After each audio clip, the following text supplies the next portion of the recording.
എല്ലാവരും സുഖമായിട്ടിരിക്കണ്ടല്ലോ. അപ്പോൾ നമുക്കിന്നൊരു വട ഉണ്ടാക്കി കഴിച്ചാലോ? നല്ല വട അല്ലേ? ഇത് പരിപ്പോടയല്ല കേട്ടോ. അപ്പോൾ ഇതെന്താ എങ്ങനെയാണെന്നൊക്കെ നോക്കാം. ഇതിനാവശ്യമുള്ളത് ചോള കളഞ്ഞ ചക്ക ഞാൻ വൃത്തിയാക്കി എടുത്തിട്ടുണ്ട്. പിന്നെ ചുവന്നുള്ളിക്ക് പകരം നമുക്ക് സവോള ഉപയോഗിക്കാം കേട്ടോ. പിന്നെ ആവശ്യത്തിന് പച്ചമുളക്, ഇഞ്ചി, കറിവേപ്പില, ഇതൊക്കെ തന്നെയാണല്ലോ നമ്മൾ സാധാരണ വടയിൽ ചേർക്കാറുള്ളത് അല്ലേ? അപ്പം ഇത് ഞാൻ കാണിക്കുകയാണ്. അതിന് മുമ്പ് എൻ്റെ ചാനൽ സബ്സ്ക്രൈബ് ചെയ്യാത്തവർ വെച്ചൊന്ന് സബ്സ്ക്രൈബ് ചെയ്തോളൂ കേട്ടോ. ലൈക്കും കമൻറ്റും തന്നാൽ വളരെ വളരെ സന്തോഷം. ഷെയർ ചെയ്താൽ അതിലേറെ സന്തോഷം. അപ്പോൾ ഇതിലേക്ക് വേണ്ട പ്രധാനപ്പെട്ട സാധനങ്ങൾ എന്തൊക്കെയാണെന്ന് മനസ്സിലായല്ലോ. ഇനി എങ്ങനെ ഉണ്ടാക്കാൻ നോക്കാം കേട്ടോ. ചക്ക ഞാനൊന്ന് പതുക്കെ മിക്സിയിലിട്ടൊന്ന് അരച്ചിട്ടുണ്ട്. അരച്ചു എന്ന് പറയാൻ പറ്റില്ല, ഒരൊറ്റ കറക്കൽ. ഈ കഷ്ണങ്ങളൊക്കെ കാണാം.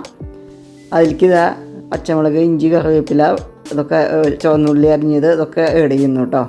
എന്നിട്ടൊന്ന് മിക്സ് ചെയ്യുന്നു. അതിന് ശേഷം ഞാൻ കുറച്ച് കടലപ്പൊടി ചേർക്കുന്നു. കടലമാവ്, കടലപ്പൊടി എന്നൊക്കെ പറഞ്ഞത്. പിന്നെ ഞാൻ ചേർക്കുന്നത് അരിപ്പൊടിയാണ്. അപ്പോൾ നമ്മൾ വെള്ളം കൂട്ടാതെയാണ് ചക്ക അരച്ചെടുക്കേണ്ടത് കേട്ടോ. തീരെ വെള്ളം കൂട്ടാതെയാണ് ചക്ക അരയ്ക്കേണ്ടത്. അഥവാ ഇത്തിരി വെള്ളം കൂടിയിട്ടുണ്ടെങ്കിൽ അതിനനുസരിച്ച് അരിപ്പൊടി ചേർക്കുക. പിന്നെ നല്ലൊരു സ്മെല്ല് വരാൻ വേണ്ടി ഞാൻ കുറച്ച് ജീരകം പൊടിച്ചിട്ടിട്ടുണ്ട്, കൈ കൊണ്ട് തിരുമ്മിയിട്ടു. പിന്നെ കുറച്ച് മുളക് പൊടി, കുറച്ച് മഞ്ഞൾപ്പൊടി, ആവശ്യത്തിന് ഉപ്പ്, ഇതൊക്കെയാണ് ചേർക്കുന്നത്.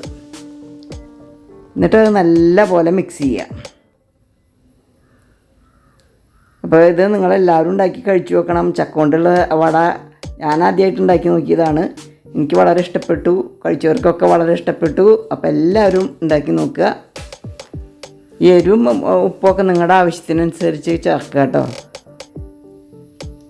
അതുകൊണ്ടാണ് ഞാൻ അതിൻ്റെ കണക്കൊന്നും പറയാത്ത. ചിലർക്ക് നല്ല എരിവ് വേണം, ചിലർക്ക് അധികം എരിവ് വേണ്ട, അങ്ങനെയൊക്കെയാണല്ലോ. അപ്പോൾ ഇത് നല്ലപോലെ അഥവാ ഇത്തിരി വെള്ളം കുടിച്ചാൽ അതിനനുസരിച്ച് അരിപ്പൊടി ഇടുക കേട്ടോ. അപ്പോൾ നല്ല ക്രിസ്പിയായി കിട്ടും. ചക്ക തീരെ വെള്ളമില്ലാതെ ഇറക്കണം. ഇതാ എണ്ണ ചൂടായിട്ടുണ്ട്. എണ്ണ ചൂടായി തുടങ്ങുമ്പോൾ നമ്മൾ വട ഇങ്ങനെ പരത്തി, വട്ടത്തിൽ പരത്തി അങ്ങോട്ട് ഉണ്ടാക്കി കഴിക്കുക തന്നെ. അപ്പോൾ ഇത് നല്ല ചൂടോടുകൂടി കഴിക്കുമ്പോൾ നല്ല ടേസ്റ്റാണ്. പരിപ്പോട തോറ്റു എന്ന് പറയാം, അത്രയ്ക്കും ടേസ്റ്റാണ്. അപ്പോൾ ഇതെല്ലാവരും ഉണ്ടാക്കി നോക്കണം. കുട്ടികൾക്കൊക്കെ കൊടുക്കുമ്പോൾ അവർക്കൊരു പ്രത്യേക ടേസ്റ്റ്. ചില കുട്ടികൾക്ക് ചക്ക കഴിക്കാൻ ഇഷ്ടമുണ്ടാവില്ല. അപ്പോൾ ഇങ്ങനെ കൊടുക്കുമ്പോൾ അത് അവർ കഴിച്ചോളും. അതൊരു നല്ലൊരു ടേസ്റ്റാണ്. അപ്പോൾ ഇത് എല്ലാവരും ഉണ്ടാക്കി നോക്കണം.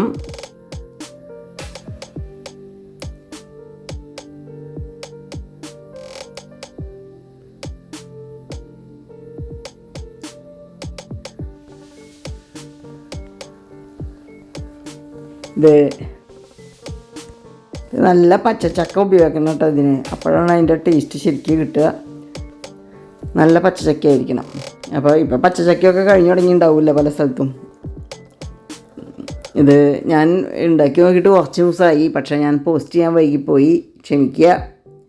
അപ്പോൾ എന്തായാലും പച്ചച്ചക്ക ഇല്ലെങ്കിൽ ഇത്തിരി മൂത്ത ചക്ക ആയാലും കുഴപ്പമില്ല, മധുരം ഉണ്ടാവുന്നേ ഉള്ളൂ. ഇത്തിരി ക്രിസ്പിനെസ്സും കുറയുന്നു മാത്രമേ ഉള്ളൂ. നല്ല ടേസ്റ്റൊക്കെ ഉണ്ടാവും. എന്തായാലും എല്ലാവരും ഉണ്ടാക്കി നോക്കുക.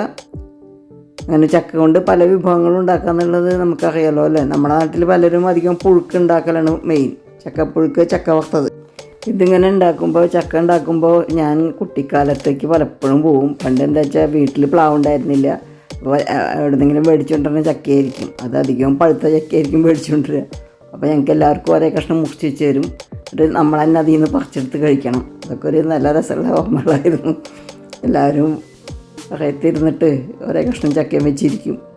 പിന്നെ ചക്ക വറക്കൽ, ഇതൊക്കെ അച്ഛന് ഭയങ്കര നിർബന്ധമായിരുന്നു. വറവ് സാധനങ്ങൾ വീട്ടിലുണ്ടാക്കലൊക്കെ. അങ്ങനെ ചക്ക വറക്കലും ചക്ക വറ്റലും അങ്ങനെയൊക്കെയായി. പിന്നെ കുറച്ച് കാലം കഴിഞ്ഞപ്പോൾ പ്ലാവിൽ ചക്കയൊക്കെ ആയി തുടങ്ങി. അപ്പോൾ പിന്നെ ചക്ക വറക്കലും ചക്ക വറ്റലൊക്കെ ഉണ്ടായിരുന്നു. പിന്നെ ചക്കരിശ്ശേരി, ചക്കപ്പുഴുക്ക്, അങ്ങനെ ചക്ക കൊണ്ട് പല വിഭവങ്ങളും പണ്ടുണ്ടാക്കിയായിരുന്നു. ഇപ്പോൾ പക്ഷേ ധാരാളം വിഭവങ്ങൾ, കുറേ ബൈ പ്രോഡക്ട്സ് ഉണ്ടാവുന്നുണ്ടല്ലേ, ചക്കയുടെയും ചക്കക്കുരുവിൻ്റെയൊക്കെ. അതും നല്ലൊരു കാര്യമാണല്ലോ. അപ്പോൾ ഇതൊക്കെ നിങ്ങൾ ഉണ്ടാക്കി നോക്കുക. വളരെ ടേസ്റ്റിയാണ്, ഈസിയാണല്ലോ, അധികം ബുദ്ധിമുട്ടൊന്നുമില്ലല്ലോ ഉണ്ടാക്കാൻ. അപ്പോൾ എല്ലാവരും ഇതൊക്കെ ഉണ്ടാക്കി നോക്കണം. എന്നിട്ട് വിവരങ്ങൾ എന്നെ അറിയിക്കണം.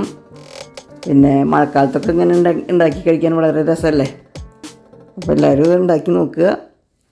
കുട്ടികൾക്ക് ഒരു പുതിയ വിഭവം കാണുമ്പോൾ കഴിക്കാൻ പ്രത്യേക ടേസ്റ്റ് തോന്നും. ഞാൻ വീണ്ടും പറയുന്നു, ചാനൽ സബ്സ്ക്രൈബ് ചെയ്യാത്തവരെ സബ്സ്ക്രൈബ് ചെയ്യാൻ മറക്കണ്ട, ബെൽ ബട്ടൺ അമർത്താൻ മറക്കണ്ട, ഓൾ എന്നുള്ള ഓപ്ഷൻ അടിക്കാനും മറക്കണ്ട. അപ്പോൾ എല്ലാവർക്കും ആരോഗ്യം നിറഞ്ഞ ദിനങ്ങൾ നേരുന്നു.